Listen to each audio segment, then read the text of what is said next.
Hundreds dead and thousands missing after flooding in Nepal. I said bye to them, and I didn't think it was the last time I was ever going to see them. Now we're learning North Texans are among the unaccounted for.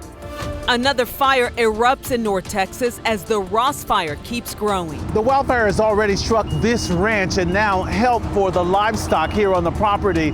All while firefighters continue to battle the blaze, both on the ground and from the air.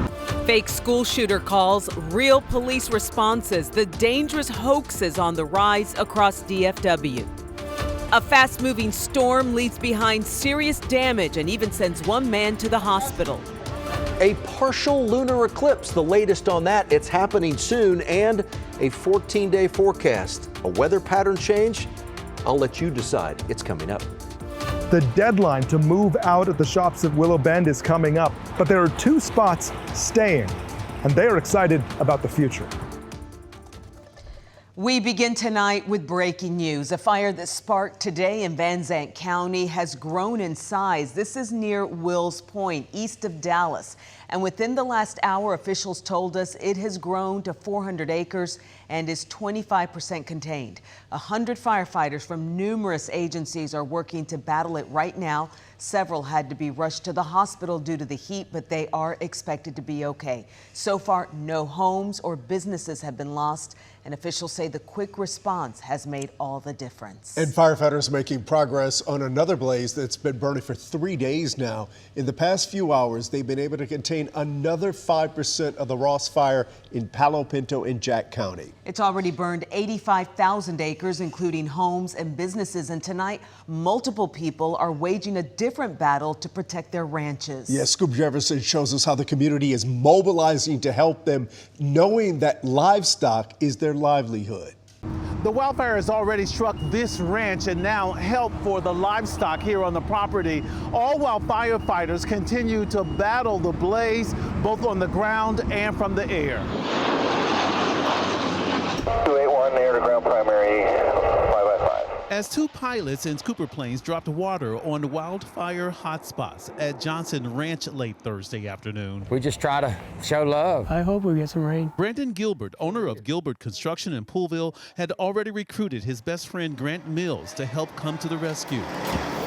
Both pulled up in semis, loaded with hay, knowing ranchers needed help. Walking outside and all the grass and all your green and all your everything that, they say he hits every time. Makes sure your living is gone.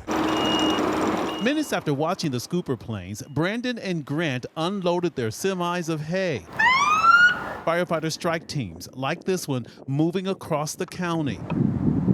You could also see rain clouds Thursday afternoon that seemingly offered little to no relief from the flames. Okay, ground touch, rash, and we'll get in contact with them. Still, emergency responders conducted coordinated flyover after flyover Thursday. The reality of how burnt, how hot these fires went through this whole area. The recovery for ranchers won't be easy, and every little bit helps. A lot of sorrow involved when you come across situations like this. E.J. Dennis is part of the group Rancher Navy, inspired by a different tragedy to help others. I was working down in the floods last year at Kerrville, and they were lending a hand, so that's how I got involved. Brandon and Grant believe they are making a difference. That's how they make their living, is off their cattle, so. And just like the hundreds of firefighters, try to help, man. Try to love, show God's love in a practical way. They're here to help until all of the flames are out. I'd just like to use you up over here In Palo Pinto County, on this until we have. I'm Scoop Jefferson. An eye on both of these fires and the weather conditions making them tough to fight tonight. Yeah, it sure has been, Cynthia. Unfortunately, it's been dry. Of course, we had a couple sprinkles out there this morning, a little bit of light rain and just slightly higher humidity, but still not the widespread rain we need, and I don't have any of that in the forecast. The Ross fire now is over 85,000 acres. It's 26% contained, so the containment area continues to grow. Well to the east of Dallas, to the Corky fire in Zandt County. This is between Canton and Wills Point. It's just on the north side of Interstate 20 and just on the west side of 64. It's now 400 acres. That's 25% contained. So certainly not good news there. And the couple little showers and thunderstorms that we had down around Brownwood, they have fallen apart, and it's going to be, other than a stray shower or thunderstorm tomorrow, it's dry and hot for the foreseeable future. Triple digits Friday, Saturday, and Sunday. My 14-day forecast coming up. And tonight we're getting our first look at new video showing the aftermath of Wednesday night's storm. It tore through Waga and left all this damage inside a Midas store. The wind tore away ceilings and shattered glass, and we're told paramedics had to rush an employee to the hospital after he was seriously cut by all the glass. The storm also damaged about a dozen homes in that area. Tonight, we've learned a couple from North Texas may be among the dozens of Americans unaccounted for in Nepal. Deepak and Madhu Ahuja have been missing since Wednesday morning. They were traveling with Isha Sacred Walks and were at an immigration facility in Tibet when the flood swept through. Right now, rescue teams are digging through rivers of mud to find more than 1,400 missing people, including 90 Americans. Analysts say a glacier collapsed, triggering massive landslides that sent walls of water surging through towns. Nearly 400 people have been killed so far. Tonight, we're hearing from the family of a woman shot and wounded by an Irving police officer over the weekend. Her brother says they still don't have all the answers, and the family wants to see the officer's body camera video. Adriana de Alba is live in the newsroom tonight with what you've learned, Adriana. Izzy, here's what we know. Police say 38-year-old Christina Crowder advanced toward officers with a knife. But tonight, her family questions whether less lethal force should have been used.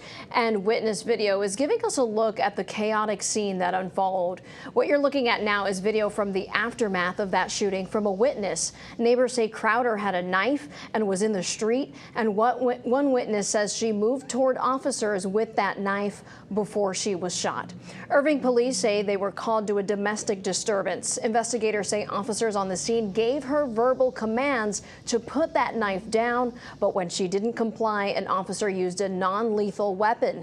Police say she continued to move towards them, and that's when another officer shot her. But tonight, Crowder's brother says she was going through a tough mental health crisis. He questions why she was shot in the chest and whether proper police training was followed. I'm not saying anything she did was right. We just want to know what actually happened and why the decision for lethal force was made. So what the family really wants here is to see that body camera footage. We have requested that video. We've not received it just yet. Irving police have not provided any additional information today or any info on the status of those officers. The department is investigating, and we've also learned that the Dallas County Public Integrity Unit is conducting a separate independent investigation. Back to you. All right, thanks, Adriana. President Trump is in Houston tonight preparing for a private fundraising event on Friday. He's going to the Johnson Space Center to honor crew members from Artemis II. The president will award the Congressional Space Medal of Honor to astronauts Reed Wiseman, Victor Glover, and Christina Koch, whose mission took them farther from Earth than any human beings in history. NASA says only 30 astronauts have received that prestigious award. Dallas is getting ready to host a major political event. In just 2 weeks, the president, vice president, and thousands of Republicans will be here for the RNC's first ever midterm convention. The Dallas city manager, along with police, fire, DART, the Secret Service, and the FBI, say they are ready for the big event. They've created a security plan that'll shut down streets around the American Airlines Center from September 7th to the 11th. DART's Victory Station will be closed for most of the convention as well.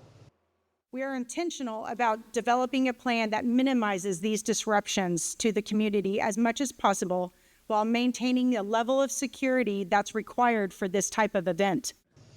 Authorities say there are no credible threats right now, and they're in contact with groups planning demonstrations, making sure people can protest safely. Now to an exclusive story you'll only see on WFAA. We've seen a phone call send armed officers racing to schools and students put on lockdown. And then terrified parents find out it was all a hoax. Tonight, the FBI tells senior crime and justice reporter Rebecca Lopez they consider swatting far more than a simple prank. The lights, the sirens, the terrified parents and students. I didn't know what happened at first. I was just shocked.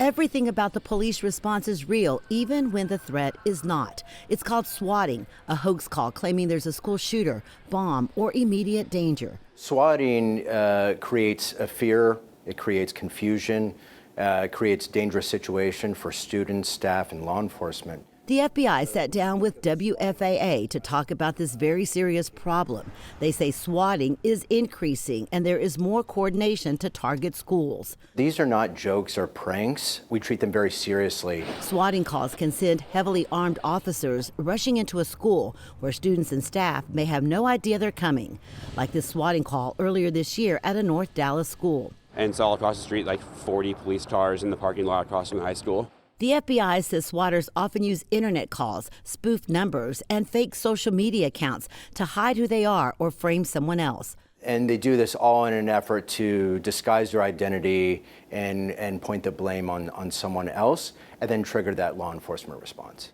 The FBI says some of these hoaxes are carried out to humiliate or retaliate against another student, sometimes by making it appear that person called in the threat. Swatting is driven by a variety of motivations, humiliation, retaliation, intimidation, even financial gain or online bragging rights. The FBI says social media is making it easier for people to connect and coordinate these hoaxes, sometimes targeting multiple schools and communities. And with swatting threats on the rise, the FBI is sounding the alarm and asking parents to talk to their kids about the repercussions of making a call before the next hoax ends in a real tragedy. In Dallas, I'm Rebecca Lopez. In fact, Superintendent Tabitha Branham just sent a note to parents in Richardson ISD addressing safety concerns at several schools today. None of those threats were credible, and while she didn't say it was swatting, Branham did call it part of a nationwide trend.